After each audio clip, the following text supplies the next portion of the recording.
Recording in progress. Hello and welcome to this session on sustainability and Wikimedia. This session is called What Has the Wikimedia Movement to Do with Sustainability? But that's a little bit too inward facing, so we're going to widen it up and invite you in this session. My name is Jan Einali, and I'm co-hosting this with Alex Stinson, who is a senior program strategist at the Wikimedia Foundation. And you're all free to have video on if you want to. You don't need to do it.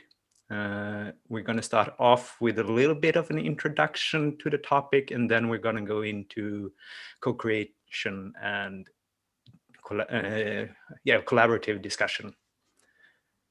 And the topic, as we said it as first, is a little bit like, what do we have to do with sustainability? We want to wind it up, and we're calling it right now, how is Wikimedia doing on climate change? And I'm one of the co-founders of the Wikimedia for Sustainable Development. And Alex is also part of that, and also a Wikipedian, of course. And yeah. So do you go to the next slide, Alex? Yep. And we recently in the Wikimedia movement had a very large strategy session. And three of the points that came out of that has to do with sustainability in various ways. And since we know Wikimedia is so heavily used, we want to improve the content to raise awareness about environmental sustainability. That's one of the things we started with. And the other one that we're going to focus on today, perhaps, is create partnerships with relevant institutions and organizations. The third one is also a little bit inward facing for the organization itself. So we're going to skip that for today.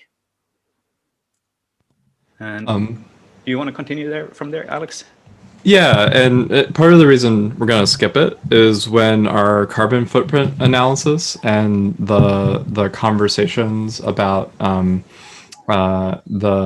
kind of actual like carbon footprint of our events and data centers came through.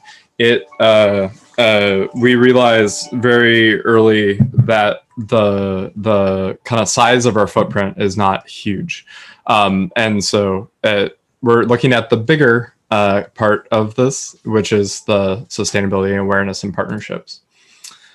So we're going to look at this through the perspective of climate change because it's scopable. As you know, sustainability affects everything in our lives. Every single part of the human experience is connected to sustainability in some way. So it's kind of overwhelming if you try to quantify or evaluate that.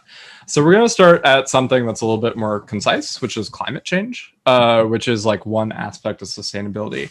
And what we know is there's about 2,800 articles on English Wikipedia that are about climate change. There are 7 language Wikipedias right now who are organizing content around climate change topics. And we have a group, a community group, Wikimedians for Sustainable Development, that's facilitating the multicultural, multi-contextual knowledge gap work required to communicate about sustainability. And we know this content's pretty impactful. So this was a page view analysis from earlier last year, from October last year, of English Wikipedia's climate change content. And you can see that there were lots of page view spikes, as much as 1 million page views a day on just the English Wikipedia content. And when the COVID-19 crisis happened, like other climate communication channels, we had a huge crash in these page views. You can see it right here in the graph. And we're only just now recovering from that kind of communications bubble collapse. But in the meantime, we still had about, at the time I was measuring this, 98 million page views in a year. Or if we look at it with a bit more comprehensively for all of last year's content, from those 2,800 English Wikipedia articles, they had about 125 million page views. And those same pages across all the other language Wikipedias had about 166 million page views. That's only a fraction of what the communication content about sustainability and climate change on the pages, but this is only the 18,000 or so explicitly about climate change. And these articles are on almost all of the 300 language Wikipedias.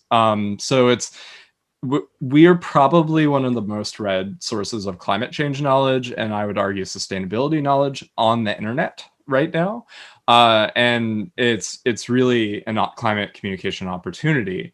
And we, like the rest of Wikipedia, it's very responsive to change, right? So when something in the public witnesses like a crisis, or for example, Vanessa Nakate getting cut out of the AP photograph last year and causing huge kind of self-reflection of the climate movement on where activists of color were being kind of elevated in the conversation, you see the Wikipedias responding pretty soon after. The Vanessa Nakate article was in 12, 20 languages, and we had community groups organizing to write the biographies about her and other Black climate activists. And we see this same kind of like equity, justice, system level change kind of motivation drawing in people to edit on these pages. And it's we had a couple events at the end of last year that were kind of organized around this, and they're very effective. We also think that Wikipedia could be a channel for more diverse communities to show up and communicate about climate change, to make sure that it's in their local language. 60% of the page views to this climate content is to non-English content. That's a big deal because it's actually outperforming the half of our page views on all of Wikimedia platforms, including projects other than Wikipedia, are to English Wikipedia. So just the climate content alone is outperforming in terms of diversity and global representation and multilingual context.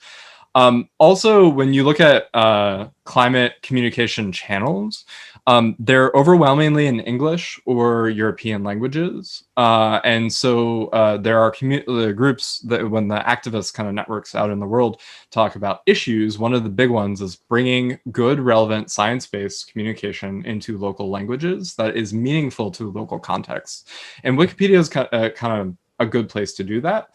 And for example, when Disha Ravi's arrest happened as part of the India farmer protests about 2 months ago, immediately her page became a place of contention, but also of kind of awareness of where kind of closing society is happening in India, but also the climate movement in India and its relationship to the farmers' protest, or not relationship to the farmers' protest, depending on like how you read the news. And so this was a good example of where Wikipedia is a very responsive way to highlight or look at like the climate movement, sustainability movements more broadly. We also, like, just to give you some samples of very popular articles on English Wikipedia, and a caveat, like I'm using examples from English because it's one of our most organized sets of content right now, and that Jan and I are very familiar with it because of our kind of international linguistic focus on English, but this is happening in other languages too. Like Scan, who's on the call right now, is organizing the Spanish language community around some of these topics. And you'll notice that like key figures and key public events, like in other climate communication settings, pivot a whole bunch of attention to climate change, to wildfires, and all that stuff. Thank you, Scan, for sharing the numbers. This has not gone unnoticed. Recently, the Wikimedia Foundation has gotten a kind of steady stream of requests about climate communication after seeing just the scale of our COVID coverage and importance in the kind of global crisis response of Wikipedia and the COVID crisis. And We're also seeing community groups begin to organize, kind of spearheaded by Wikimedians for Sustainable Development, but also connected through various community groups. For example, on the bottom left, this is Kazenify, who's in Nigeria. He organized a Black climate activist event after the Vanessa Nakate AP erasure. And then this organizing group, Climate Development Knowledge Network, hosted both an editathon 2 years ago and an online editathon recently focused on Africa and climate change, and we have some very high profile, high page view kind of African climate change content. And we're also seeing community groups really start to localize and improvise on this. So climate communication is best done when it's local and relevant and attached to people's health and well-being. And what you see is when our community groups in the Philippines on the left, for example, organize translate-a-thons, they focus on things important to the Philippines, like monsoons and their effect on human kind of lifestyles and food and that kind of stuff. Or in Ghana, they really do connect the to these other topics of interest to the Ghanaian community. And like I said at the beginning, the opportunity is not just the pages about climate change. When we say things like climate change, a lot of people think climate science, but it's like, how do we connect all of human society to the climate crisis in some way? For example, the article Water in Africa during one of these Africa-focused climate change events really expanded and made a more kind of explicit connection to water scarcity, climate change, and kind of changing environments in these contexts. Or for example, and this is an edit I made, the article about petroleum said nothing about conflict or the environmental crisis in the beginning of the article. And this article has something like 80,000, 40 or 50 or 60,000 page views a month. And people are reading it and we're only seeing the economic and extractive value of petroleum and not connecting it to these larger social issues that are important for sustainability. And it could be as small or as simple as going to a geography article and saying, there is sea level rise, there will be coastal erosion, communities are planning, right? So it's everything from the kind of broad, high level issues and country type articles to petroleum, which is like a more kind of medium-sized topic, to very local, very relevant topics. And this article in particular has about 23,000 page views a month. So just by connecting it to sea level rise, where there's a communication strategy. And we're seeing community groups. So in Spanish, for example, we have an Argentinian group of organizers applying for a grant right now for Wiki Meets Sustainable Fashion, with the goal of connecting many of our fashion pages to sustainability and issues like the climate crisis and water access. Or and so there's opportunities like this abounding, and I just wanted to highlight a few of them. First, the Wikimedia Foundation has a partnership with UN Human Rights, and we're going to be doing a series of kind of contests and campaigns activities through the April and May window around Earth Day about right to a healthy environment. So we're able to kind of leverage these international partnerships to focus our community on key justice-related issues. You can join us on Wiki Project Climate Change on English Wikipedia or Spanish, as Scan is linking to in the chat right now, and learn how to edit yourself. There's some easy edits we've been documenting. And then you can join Wikimedians for Sustainable Development by going to this URL, going to that section that says communication channels and clicking, and that will connect you with the stuff. So I'm going to hand it back to Jan to facilitate kind of the co-creative part of this. Yes. And I also wanted to fill in a little bit on what you said there with going local instead of trying to go large. For example, if you want to edit the article on climate change on English Wikipedia, it already has almost 25,000 edits to it. So it's very refined already. It might be hard to find the low-hanging fruit, whereas in other places, there's much more of a gap to fill. And I also have, I'm not sure if it's already in the arts session, but I'll put a link here in the chat.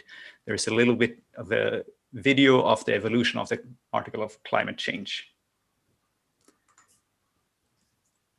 But for the co-creation, and here we will see if we go into too much chaos or not. So we have prepared an Etherpad. An Etherpad is a way to co-write a document. And I'll put the link in the chat there so you can hopefully click it and find it. And if you find your way into it, you will see that I have written down one question so far. And here we want to collect all your ideas.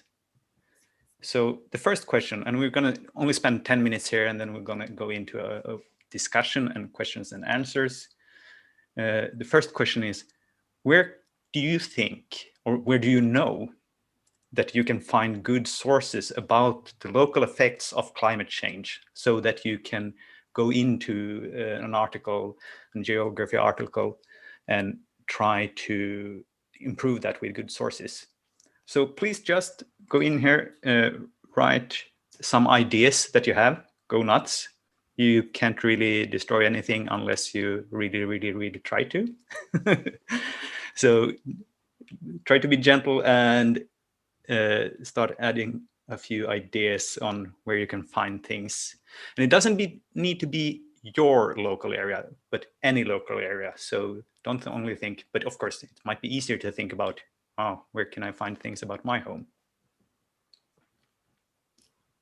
And then I'm gonna come with a few more questions here. So we'll spend a few minutes in this.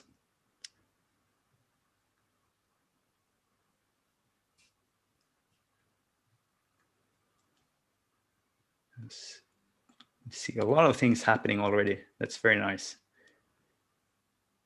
And if you need more lines, just press enter and add a new one.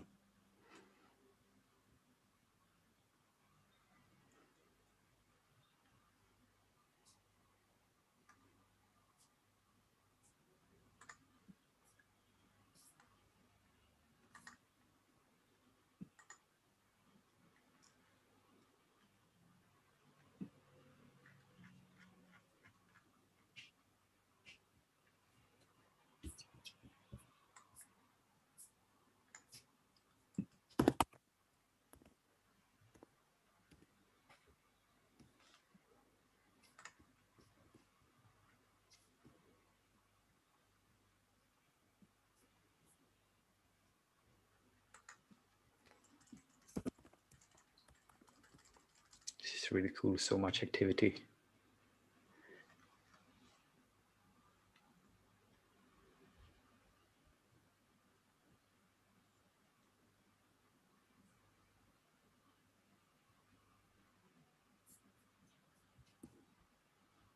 I'm going to give you a minute more.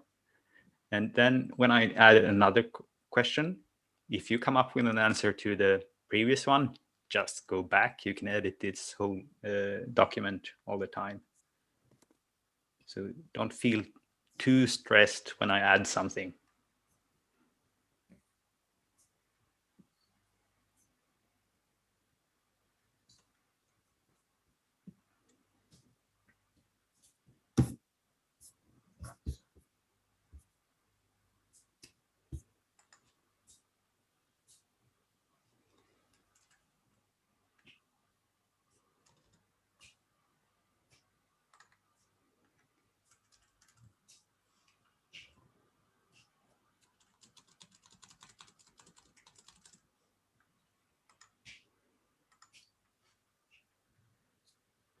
All right, I think we'll add the next question here now.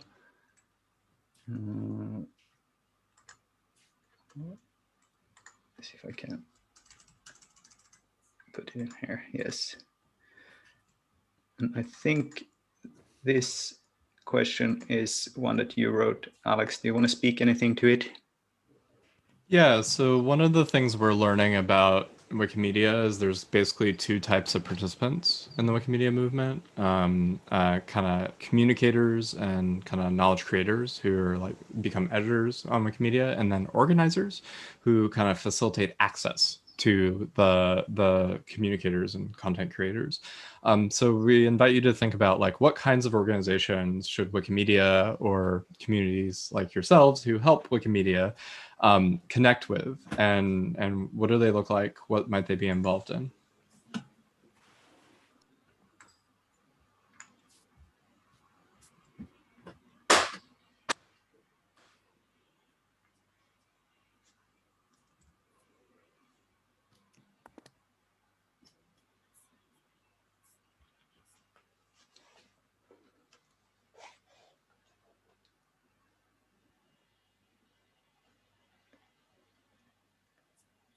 And I do like that you add generic examples so that anyone can sort of, oh, what can I find in my vicinity or my area?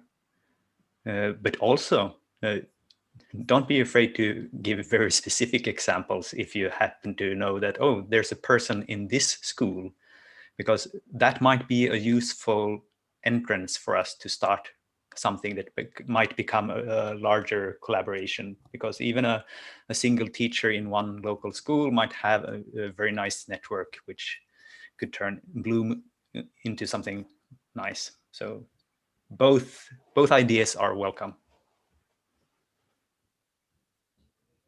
Mm-hmm. Can I send you a couple of for apps? Oh. You're on Zoom. Mm-hmm.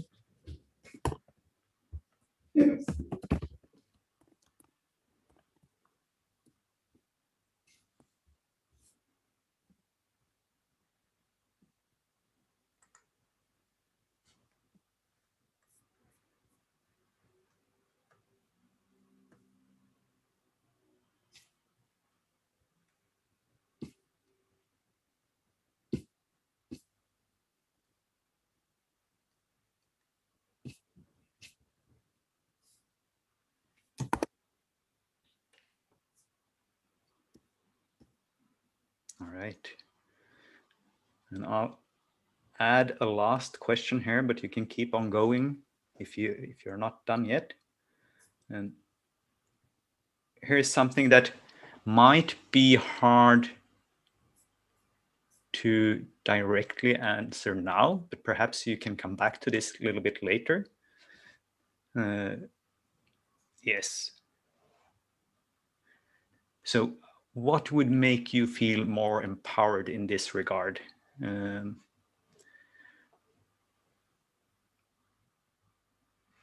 Yes, perfect. Thank you, Alex.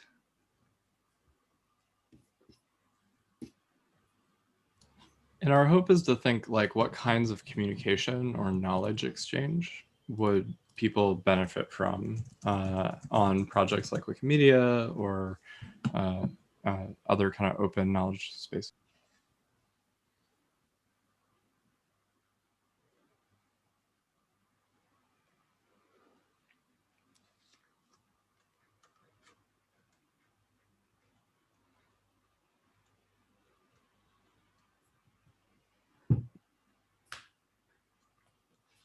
And this will be our last writing question here. So try to pour your thinking through the fingers into the keyboards onto the internet to us.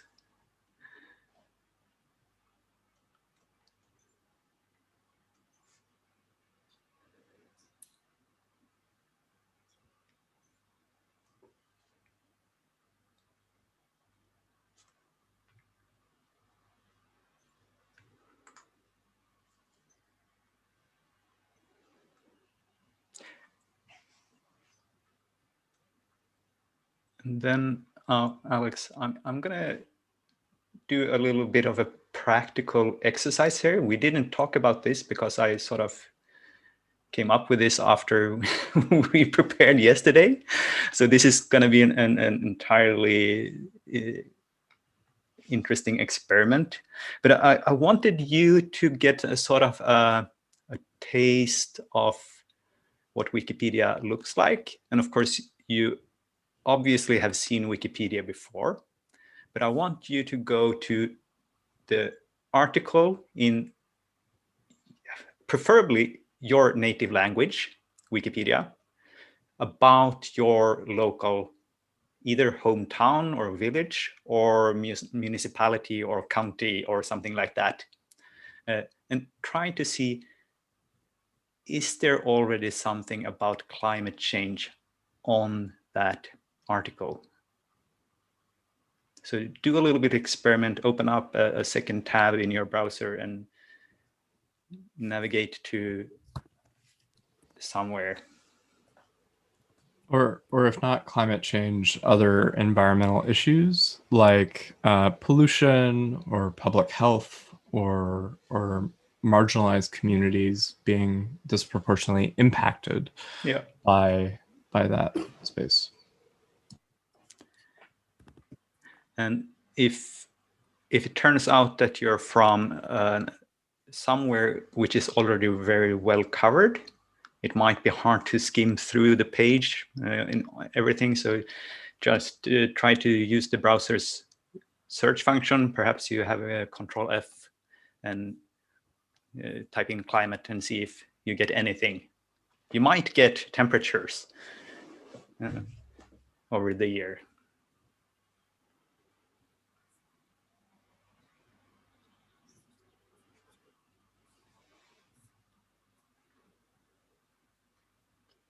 So we'll just give you a little bit of time for that, and then we'll come back more or less into this room and we'll open it up for a general discussion. And you can either write questions in the chat and we'll try to monitor that and lift it up, or you can raise your hand and I'll make sure you get unmuted and you can ask questions. Or perhaps you can even, I'm not sure, I'm not a Zoom expert, perhaps you can even unmute yourself. But I'll see. And just to kick this off a little bit, so we get some sort of discussion started, I have a question for you, Alex. And that's sort of going into, well, we're doing sort of activism here on Wikipedia. Is that something that we can readily do? And like, where's the line? Because there's some sort of policies for what you can write on Wikipedia. Yeah, I think there's this tension of like in the Wikimedia community more generally about whether activism is appropriate on Wikimedia projects. And what we find is like explicitly saying like the world needs to get better at solving X problem usually runs you into trouble. Most of the community is very supportive of increased representation of diversity of perspectives. And so there's a lot of opportunities to work on that, like adding information about how a city is responding to climate change, or the gender gap, like adding new biographies based on reliable sources. We're kind of assuming that people in this call have some basic understanding of how the Wikipedia community works. But if we want to explore those questions, or what questions do you have about thinking about activism or audience or recruiting or participation, or like, has this made you think differently about Wikipedia as a climate or sustainability communication tool?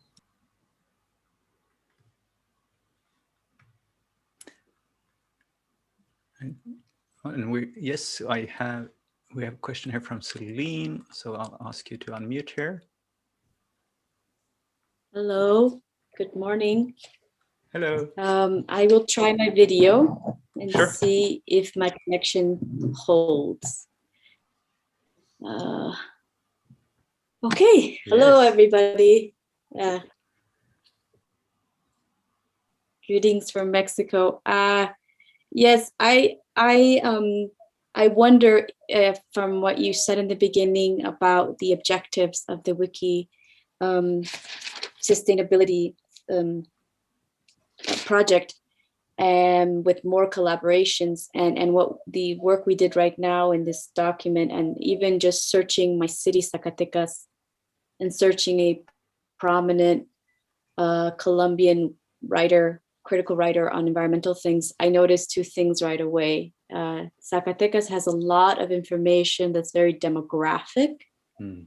and very more factual based rather than a conversation. There is no critical thought invited. It's just, you just get a fact, where it's located, what is its history, but there is no controversy. There is no, here are the issues we're still figuring out. So I feel like that makes it feel very static, and that could be a problem because obviously there are many things going on in this state and other parts of the world.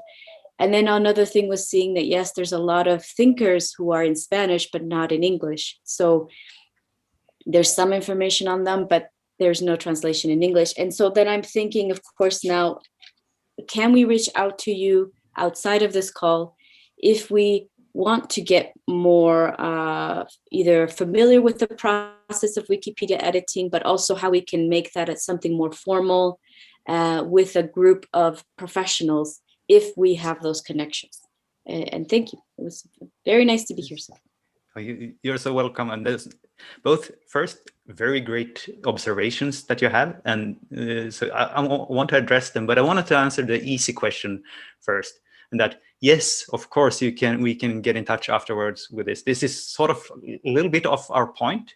So this is, of course, only a 60-minute session. We cannot teach you everything in this session. So this is sort of giving you the chance and the opportunity for knowing what to ask us for later on. Do you want to address the topical question, Alex? Now you're muted. I was going to invite Scan to do that, actually, because she's been doing that on the English to Spanish and Spanish to English. That would be great. Pipeline. If you would like there, and I'll see if, oh, did I accidentally mute you now? Yes. Now we hear you, yes. Do you hear me? Yes. Yes, and you're gonna hear the dog too. Well, basically, about the translation issue. So we have an interesting problem there. That is that it's actually easier to translate from English and other languages to Spanish, for example, than the other way around. And this is because of editorial decisions by the English Wikipedia communities that unfortunately it's very hard to advocate against. And I don't think that we will be able to change it anytime soon. And yeah, that's kind of like in part the reason why some of the content that is in Spanish is not present in English Wikipedia, right? Because it's very hard to translate it. Yeah, I mean, yes, you need to invest a lot of time in doing it, I would say. And also, to be frank, from a perspective of someone that is constantly editing in Spanish, but also occasionally editing in English, we have so many gaps in Spanish Wikipedia that, to be honest, spend my time like editing in English Wikipedia, not really, right? I'd rather like help the people in my language than, you know, like English Wikipedia has around 6 million articles and English Wikipedia has only 1.5 million articles. So we have so many content gaps that we need to fill that it's a sort of a decision on where to put your efforts. And the question about kind of dialogue of content too, I think the point we're trying to make with the Climate Change Wiki project and Wikimedians for Sustainable Development and this angle is just like, so the Wikimedia community has been addressing the gender gap for about 6-8 years, about writing women's biographies and trying to write more content that represents women. And that lens of like, where are the women and how do we add it, can also be applied to other activist perspectives. For example, climate and sustainability, or diaspora communities, African diaspora communities, or from the perspective of indigenous knowledge. And we have community groups who are organizing in that direction. And we often find that these calls to action create better editors and better events and more motivated people because they are looking for the complexity that is not being represented in the like rough factual data that's already there. And so part of the kind of art and science of organizing people to participate in this way is designing good actions that are both consistent with Wikipedia's neutral perspective and a like summary style of other expert sources of information, while also adding that critical lens to the content, right? So I know Scan ran a group with the Uruguayan Wikimedians not too long ago, where they asked experts to critically read the City of Montevideo article. And by adding the perspective of Afro-descent communities, of sustainability activists and gender activists, you get a very different read of what's missing on Wikipedia than you would if you just said, like, hey, like someone write about a city, right? They might land on the demographics or economic stuff. Can I also add something, since we have so many Spanish speakers on the call, so they might actually be able to like see a lot of what we've done. So we actually uploaded like those interviews, and we're like preparing them to sort of like do something that you might find interesting. That is, we want to sort of like start building in some of the discussion pages with experts to get their perspective, because what happens a lot with this city or local articles is that they are written like a tourist flyer type thing, right? So they look very much like, oh, these are like the 10 places that you can visit, right? But they won't talk about the environmental conflicts and things like that. And I want to share this, like this is an example of one of the things that I've been doing. So this is like a very important river in the city of Buenos Aires in Argentina. And there in the talk page, I've left a conversation at the end with an expert that has been studying the topic for a while. And he actually wrote a book on the whole river, whatever. And he sort of like give his perspective on, okay, so here are all the things that you could do to improve this article if you really want people to have access to environmental information. And I can do it, but the information now is also available for someone else if someone else wants to pick it up. And another like minor comment that I wanted to say, Jan said something around, you know, some articles are very complete, but I want to add that some articles sometimes look very complete, but actually they are not very complete. So for example, if you go to the Paris Agreement article, there's nothing around gender perspectives or indigenous perspectives. If you go to the farmer article, there's nothing around gender perspectives or indigenous perspectives in that article. So there are a lot of perspectives that in articles that look very complete are actually not there. And so there's a lot of things that we could do from like a social / climate justice perspective. Indeed, you make a great point there, and I should have been perhaps more clear, because it might be that specific paragraphs have been polished so much, so it's hard to improve that specific paragraph, but we can miss entire sections of other things. So yes, and that's still possible to add. I also wanted to acknowledge that you said where you started, that you saw the demography of an article, and it might feel very dry, and that's a little bit by design, because it's meant to be an encyclopedia. So it's a genre, a style of writing, which is perhaps not the most beautiful to read, but we try to capture the knowledge. And here we also have, in different language versions, nuances in policies and writing style. I know that in some Wikipedias, having a controversy section is sort of like a last resort. You should try to have a reasoning within the normal text about how complex a topic is, and if you need to have a controversy section or criticism against X, then that's not, in some language versions, what you try to aim for. But of course, you see it in English Wikipedia, you see it. In Swedish, I have seen it. So it exists, but it's not always the good place to start in. Do you agree with me there, Alex?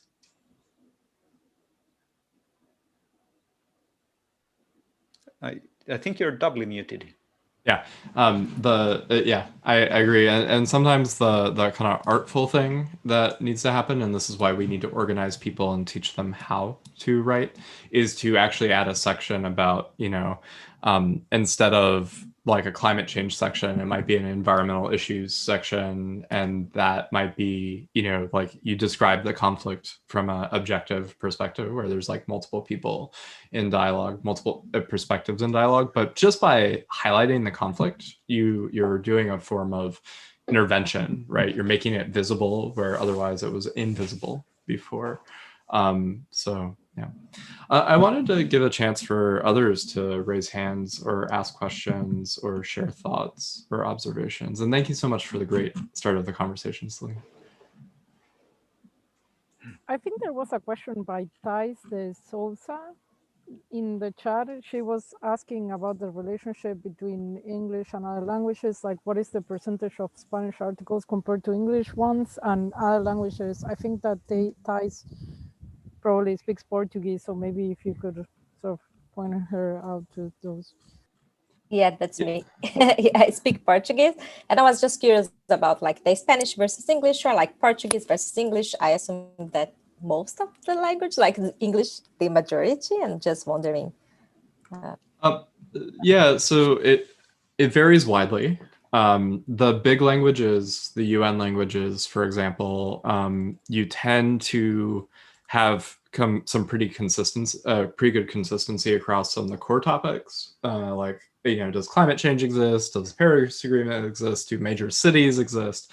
Do country articles exist? But as soon as you get into regional topics like deforestation in Argentina, I know that's one of the things SCAN works on, it changes quite dramatically. And we actually have a cultural content observatory that is a research project trying to evaluate how cultural context changes content.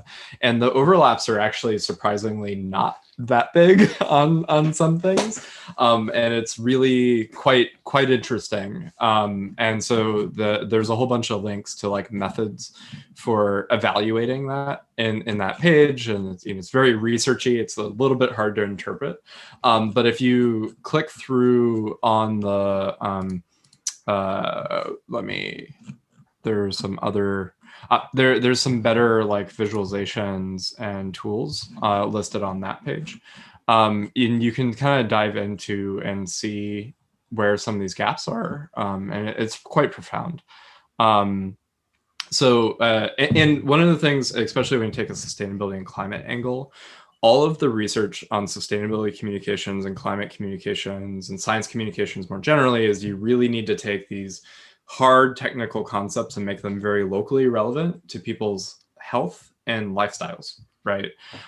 So we may say go from like a smallholding article on English Wikipedia might really focus on smallholders in Anglophone Africa and India, while the same article in Spanish might be really focused on smallholders, small farmers in Brazil or Central America or Costa Rica, where like there's or Cuba, right, where like the practice of small farming is more culturally relevant. So there's at the level of like articles missing, and then each perspective of article. And there was some really great early research into the Wikimedia movement that compared like the French Revolution article, and you see like really high contrast across languages. So the overlap is good, but it's not great. It's mostly on the science and the core topics, but not on all of these things that are very culturally specific. Yep. And we don't have a Portuguese wiki project on climate change. So if you're interested in starting one, we can help you. Okay, good to know. And we know a few Brazilian Portuguese editors who are interested too, so there might be an opportunity. I posted also in the chat our general statistics resource. So if you're curious in numbers in general and want to compare language versions against each other, that's just above Alex's link. That's a could be a rabbit hole if you're into numbers, because there's so much to find there.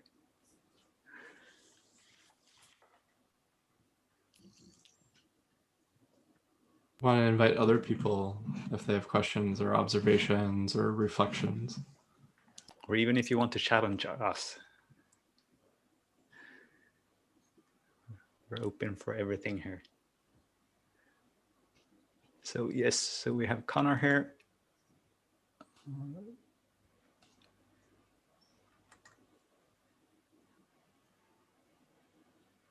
What's the percentage of, well, how do I explain this?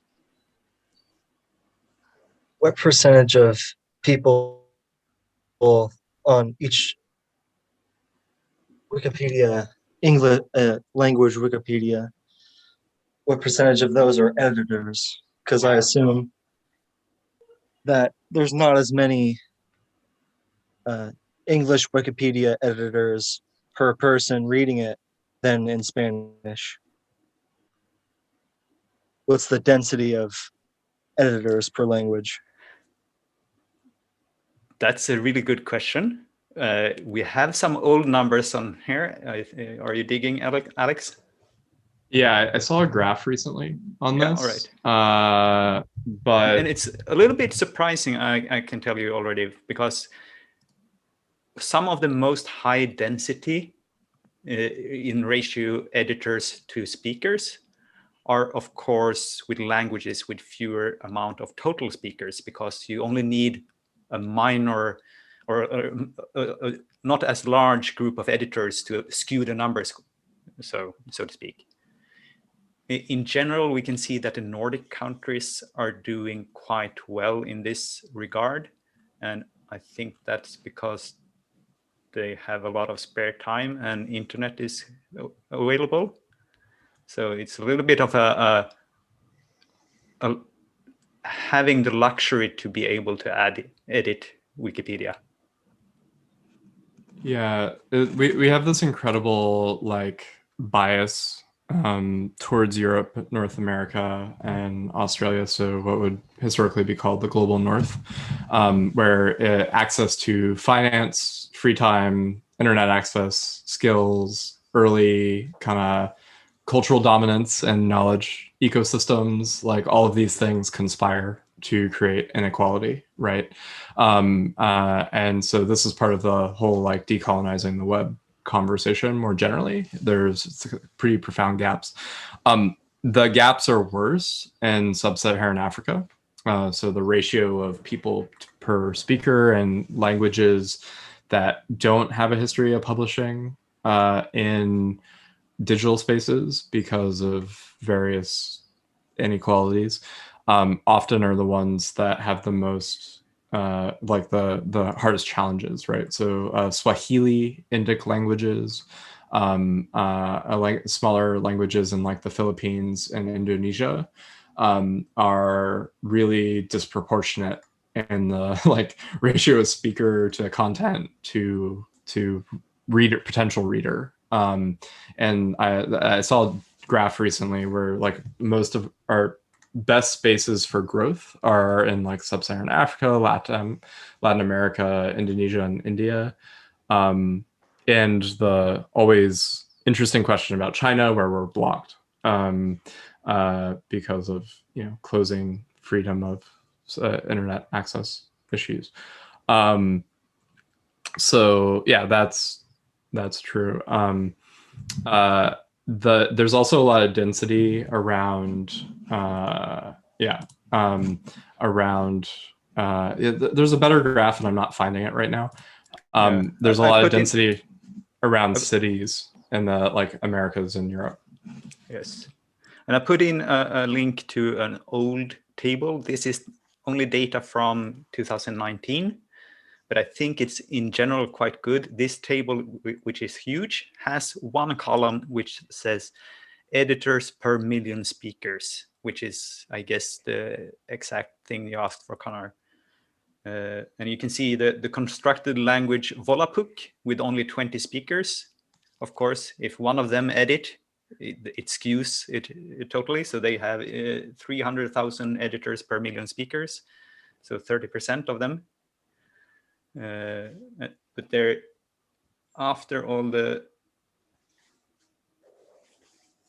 I think most extreme, you have the Basque language, which also have quite a lot of editors, active community as well. And you can see some of the research on geographies in Wikipedia from the Oxford Internet Institute, which is a really high concentration of stuff they did through 2018. And then I'm not finding the map I saw recently, but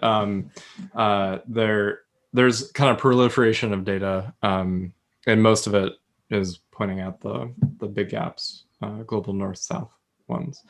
And there's a lot of reasons for that. And, you know, if you wanted to talk about it, we could do a whole session. And I'm sure there's folks from Whose Knowledge and some of the other Wikimedia communities here at the conference who can speak to it better than Jan or I might.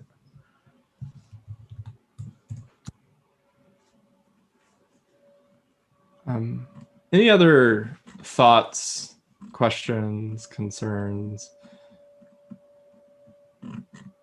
reflections now that we've talked about this?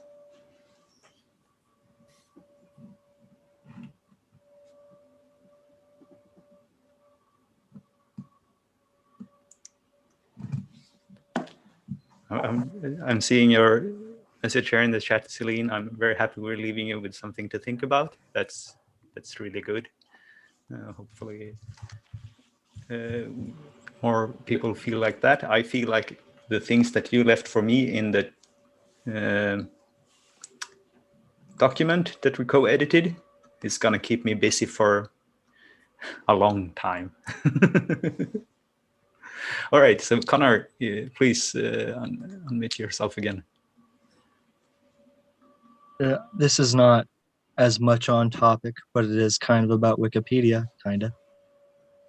I sent something to the Encyclopedia Britannica website, and among other things in it, I said they should try and contact Google and Microsoft to try and, because in Wikipedia, I do like Wikipedia, but there has to be other sources suggested sometimes when you search something.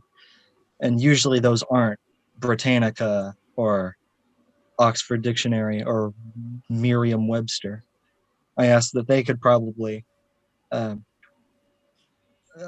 talk to them and very easily, I would think, convince them to boost their suggestion rate and maybe put them more in sources on the side card, whatever that's called.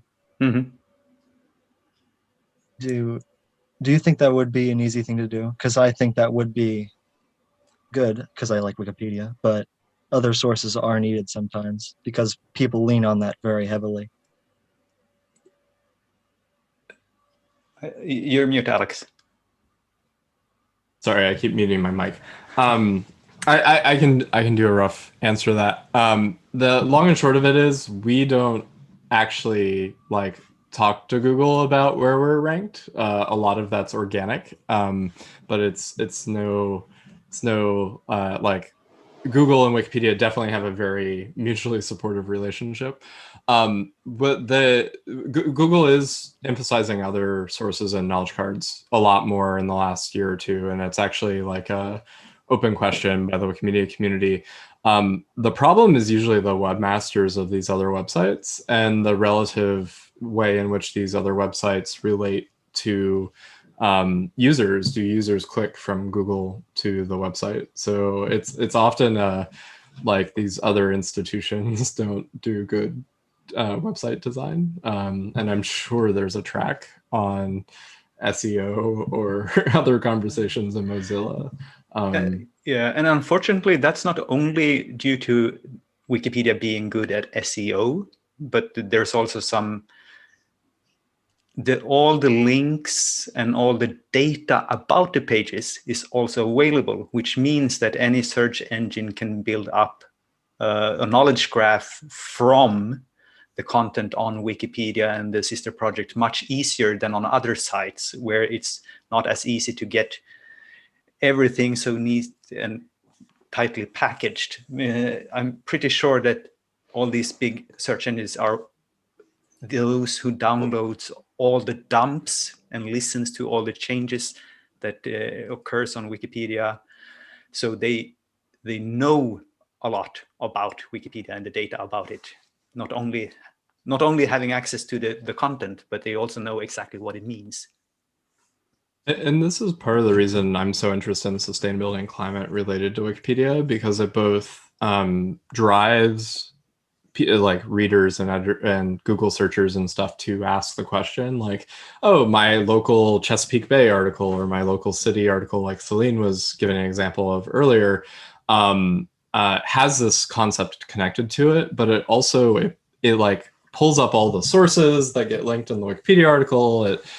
They use it to inform search. So if the sustainability and environment and climate issues are not kind of baked into the system, like knowing that aspect of the topic is there can be a challenge. So yeah. I want to invite others if you have any thoughts or questions about thinking about sustainability, climate change, Wikipedia, the Wikimedia movement, kind of leveraging Wikimedia as part of the open infrastructure for addressing these issues. And even though you can always get hold of us afterwards, perhaps we should post our links in the chat here before we stop. We have a 5-minute warning, so we can't take too many more questions. So do raise your hand now.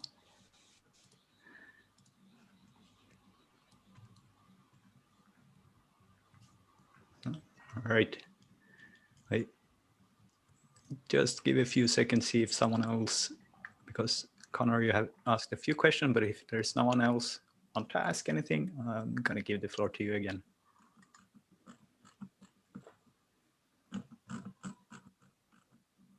I just thought that just now, maybe Wikipedia should try and Wikimedia more like it should try and push for people to take careers in stuff like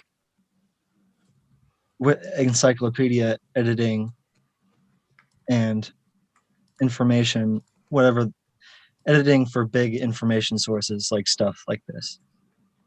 I think that would be good for not just Wikipedia, but for other encyclopedia sites and the truthfulness of the internet. Do you agree?